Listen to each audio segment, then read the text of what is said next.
చూసి ఇట్లనే మునీశ్వరులారా, స్త్రీలకు సకల సౌభాగ్యములు కలగనట్టి ఒక వ్రతారంభమును పరమేశ్వరుడు పార్వతీదేవిని చెప్పెను. దాన్ని చెప్పేదను మూడు. ఒకప్పుడు కైలాస పర్వతమును వజ్రములు, వైడూర్యాలు, మనులు మొదలైన వాటితో కూడిన సింహాసనమునందు పరమేశ్వరుడు కూర్చుండి ఉండగా పార్వతీదేవి పరమేశ్వరునికి నమస్కరించి, దేవ, లోకమున స్త్రీలకు ఏ వ్రతం చేసినా సర్వ సౌభాగ్యములు, పుత్ర పౌత్రాదులు కలిగి సుఖమునందురో అట్టి వ్రతము నాకు చెప్పమని ఒక పరమేశ్వరుని ఈ విధంగా పలికాను. ఓ మనోహరి, స్త్రీలకు పుత్ర పౌత్రాది సంపత్తులకు కలుగ చేసేది వరలక్ష్మి వ్రతము అని ఒక వ్రతము కలదు. ఆ వ్రతము శ్రావణ మాస శుక్లపక్ష పౌర్ణమికి ముందుకు వచ్చేది శుక్రవారం నాడు చేయవలనని పార్వతీదేవికి ఇట్లని చెప్పాను. ఓ లోకరాధ్య, నీ వాహనతినిచ్చిన వరలక్ష్మి వ్రతమును ఎట్లా చేయవలను? ఆ వ్రతమును విధేయము ఏ దేవతను పూజించలను? పూర్వము ఎవరిచే ఈ వ్రతము ఆచరించబడినది? వినేనల్లా వివరము చెప్పవలను అని ప్రార్థించగా పరమేశ్వరుడు పార్వతీదేవిని చూసి ఇట్లని, ఓ కాత్యాయని, వరలక్ష్మి వ్రతము వివరంగా చెప్పేదను వినుము.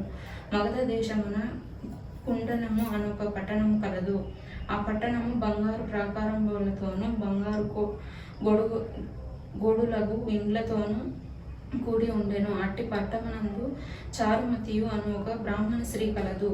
ఆ వనితామణి పెనుమటి దేవునితో సమానముగా తలిచి ప్రతిదినము ఉదయమున మేల్కొని స్నానం చేసి పుష్పములిచో పెనుమటిని పూజ చేసి పిదప అత్తమామలకు అనేక విధములైన ఉపచారములు చేసి ఇంటి పనులను చేసుకొని గయ్యాలిగాక మితముగాను ప్రియముగాను భావించుచుండెను. ఇట్లుండగా ఆ మహాపవిత్ర ఎందు మహాలక్ష్మికి అనుగ్రహం కలిగి ఒకనాడు స్వప్నంబును ప్రసన్నమయ్యే, ఓ చారుమతి, నేను వరలక్ష్మీ దేవిని, నీ యందు నాకు అనుగ్రహం కలిగి ప్రత్యక్షమైతిని.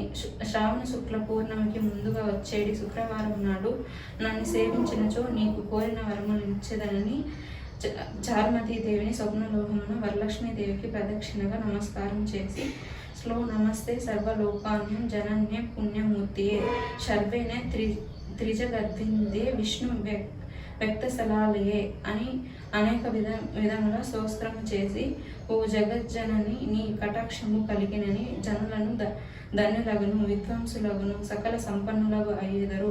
నేను నా జన్మాంతరము చేసిన పుణ్య విశేషములను నీ పాదశంకు నాకు కలిగినని నమస్కరించెను. మహాలక్ష్మి సంతోషం చెంది చారుమతికి అనేక వరములిచ్చి నందెను. చారుమతి తక్షణమే నిద్ర మేల్కొని ఇంటికి నాలుగు ప్రక్కలా చూచి వరలక్ష్మీదేవిని గానుక, ఓహో, మనం కలగంటిమని ఆ స్వప్నము వృత్తాంతమును భర్త, మామగారు మొదలైన వారితో చెప్పగా, వారు ఈ స్వప్నము చాలా ఉత్తమమైనదని, శ్రావణ మాసము వచ్చిన తోడున వరలక్ష్మి వ్రతము తప్పక చేయవలసిందని చెప్పిరి.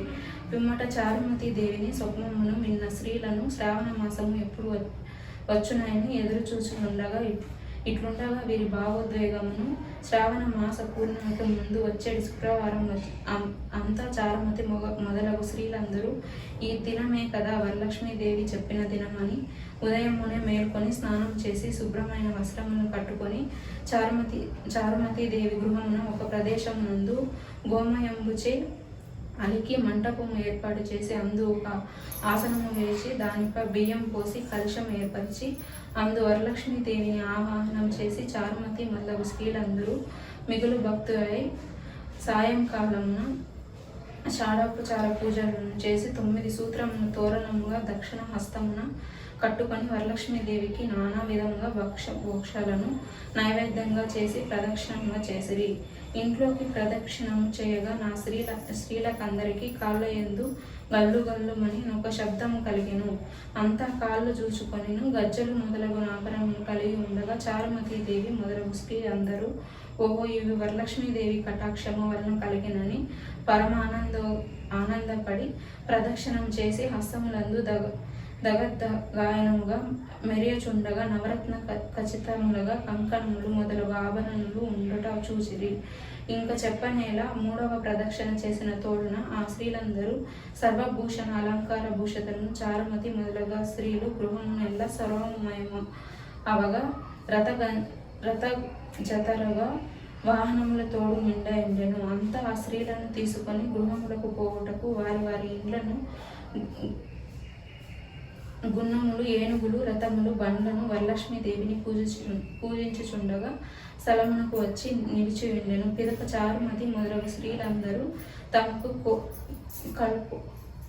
కల్పోప్రకంగా పూజ చేయించిన బ్రాహ్మణోత్తమును గంధ పుష్పాలతో పూజించుండగా కుడుములు, పాయసం దానమిచ్చి దక్షిణ తాంబూలను నొసంగి నమస్కారం చేసి బ్రాహ్మణోత్తమునిచే ఆశీర్వాదం పొంది వరలక్ష్మీదేవిని నివేదనం చేసి భక్ష్యాదులను బంధువుల తోడు ఎల్లరను పూజించి తమ కొరకు వచ్చి కాచుకొననియున్న గున్నములను, ఏనుగులు మొదలగు వాహనములను ఎక్కి తమ ఇళ్లకు పోయేది. అప్పుడు వారు ఒకరితో ఒకరు, ఆహా, చారుమతీదేవి భాగ్యమేమని చెప్పవచ్చును. వరలక్ష్మీదేవి తనంతటి తానే స్వప్నంలోకి వచ్చి ప్రత్యక్షమయ్యెను.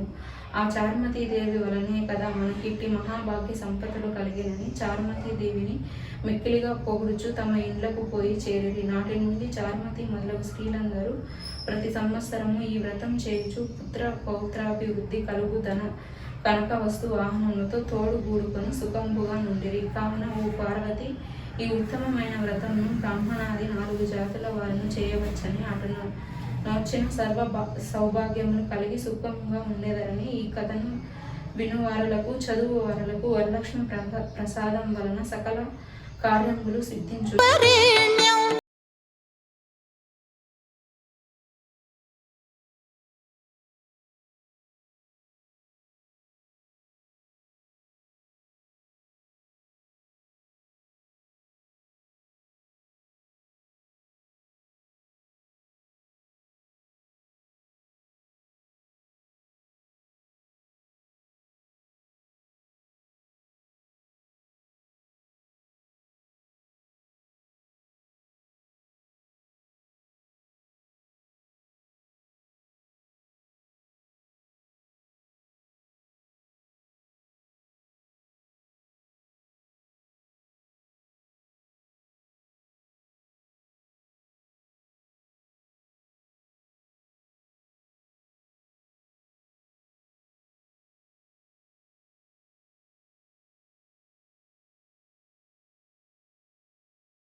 ప్రచోదయా